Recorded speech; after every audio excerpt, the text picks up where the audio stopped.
So today, lads, we're going to be talking about Paige Bueckers, and we're going to be talking about Paige and Geno Auriemma, and whether or not Geno Auriemma destroyed Paige Bueckers as a basketball player. And I think there's a bit more to it than like people think, but I think there's merit to both sides of the argument, if we're being honest. Before we get on to that, if you guys are new to the channel, subscribe. We are trying to hit 40,050 by the end of the day, and we're only 9 subscribers off. So, anyway, Paige Bueckers. Paige is, without a shadow of a doubt, one of the best college players of this current decade. She went to college in 2021. She has been one of the best college players of the last number of years. She's someone who was eligible to be drafted in 2023, and had she decided to go for the 2023 WNBA draft, even on an ACL tear, she probably goes number 1, even ahead of Aaliyah Boston. But she is now currently still in college at 23 years old, older than Aaliyah Boston, by the way. And yeah, that is the reality of that. She's still in college, and she's not one of the oldest players in college because of COVID years and everything. Like Sedona Prince is like a year and a half older than her, so it's not like she's the oldest player in college.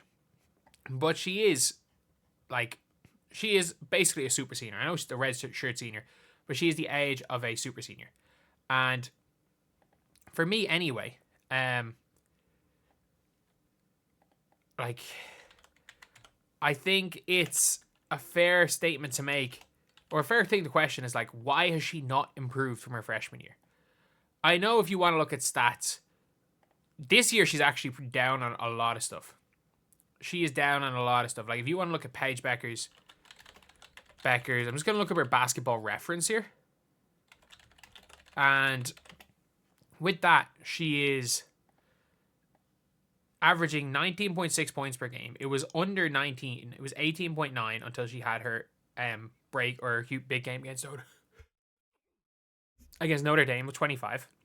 So if you want to see here, as a freshman, she shot an effective field goal percentage of 59.9, and she averaged 20 points per game, and she was like National Player of the Year.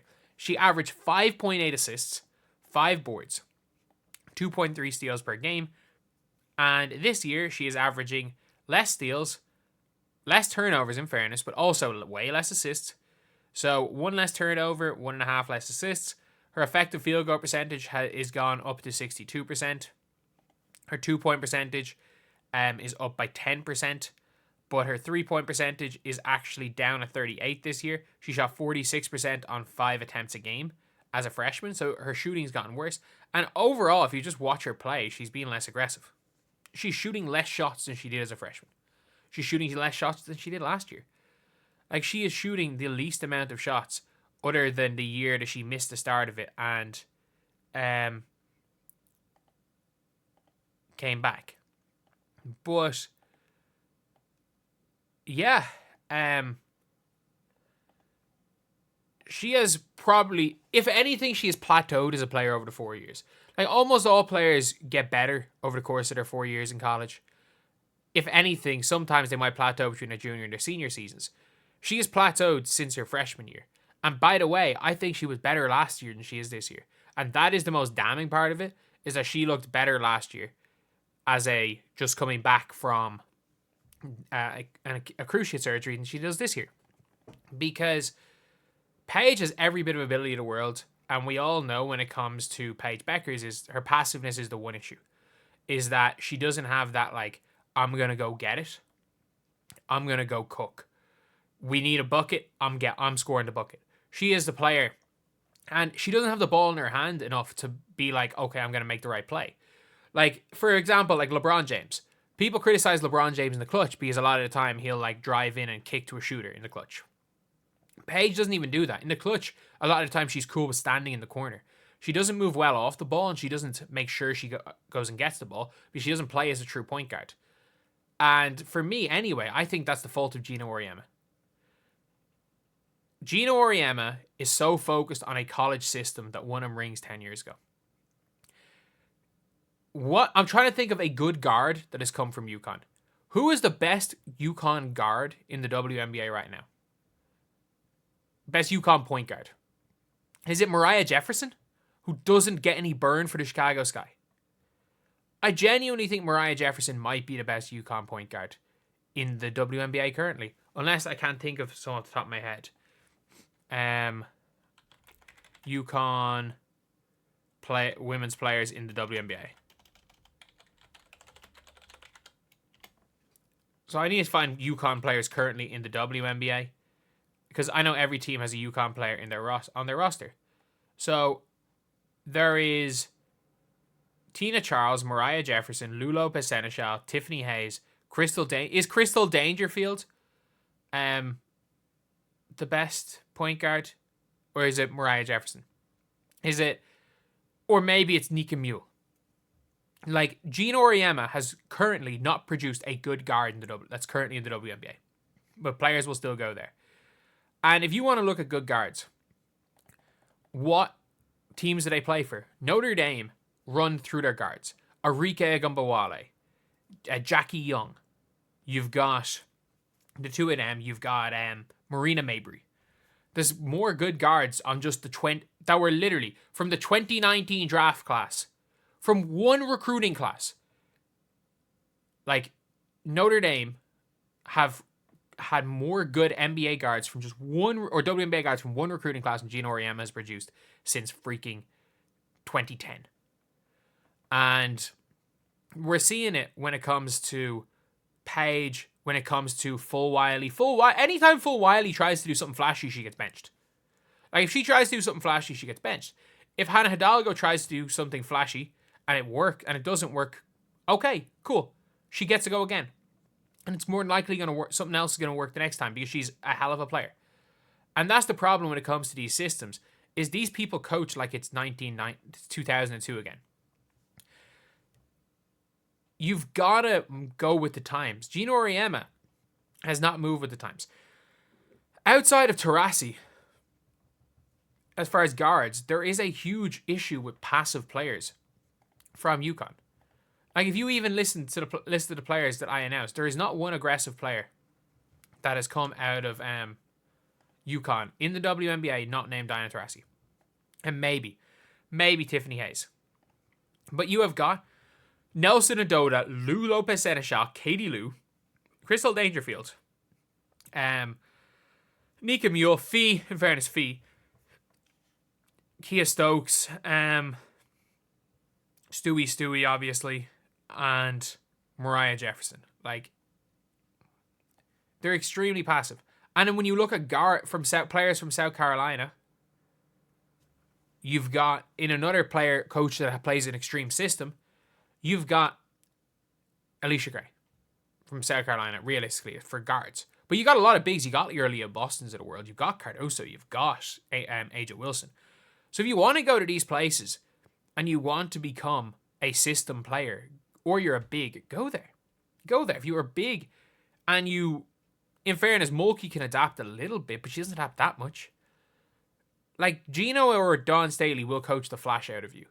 And that is the unfortunate thing with Paige Bueckers. If you watch Paige Bueckers as a freshman, even if the full aggression isn't there, she's so worried about the system and being efficient and everything that she's scared to miss. She is scared to miss a shot that she deems a bad shot. Sometimes, star players, you've got to take bad shots. Not every single time, but you've got to sometimes be able to just go, okay, I'm going to ISO you and I'm going to take a tough shot. And if it goes in, it goes in. Just to even relieve pressure off my team. Paige doesn't do that. Paige Bueckers has regressed into just another player. I still think if FLAW J was in the draft, I would take FLAW J over Paige. Maybe not for Dallas, because Dallas if they can't get that third complementary piece, a lot of people are talking about, they need a power forward, just move Satu to the 4.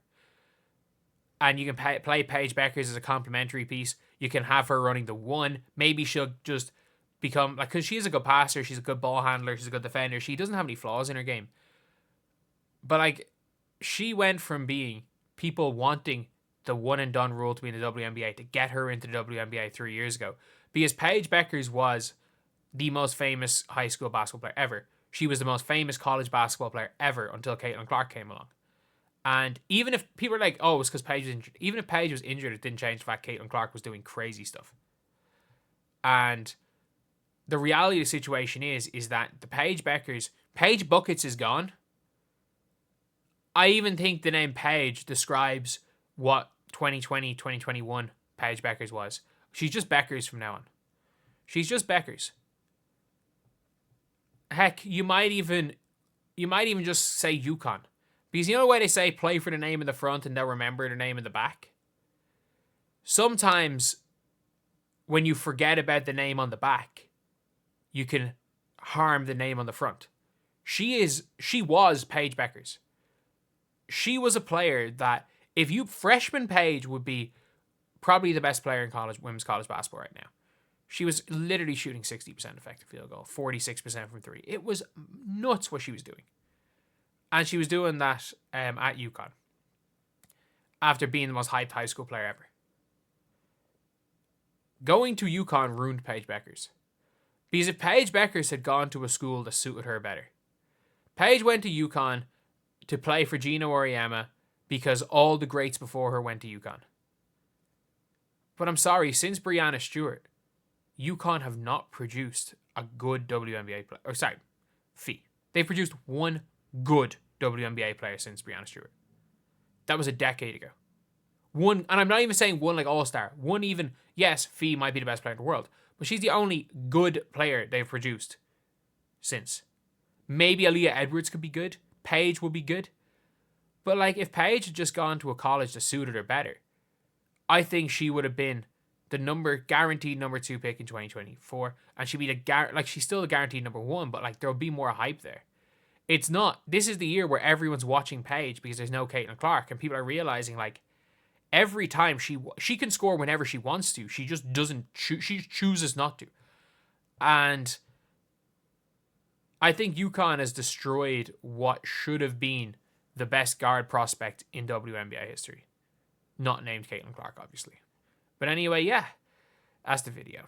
I honestly think if the roles were reversed, and let's say Paige Bueckers went to college in Minnesota where she was from, she went to her local college, and Caitlin Clark was the player that Geno Auriemma wanted to recruit, I think we are talking about Paige Bueckers like, maybe not like we're talking about Caitlin Clark, but Paige Bueckers would be the most popular player in the WNBA, not quite Caitlin Clark famous, and Caitlin Clark would have been turned into a off-the-ball small forward whose job was to stand there and just shoot threes, would have won nothing at UConn, and no one would even know what a Caitlin Clark is. But anyway, yeah, that's the video. See you guys.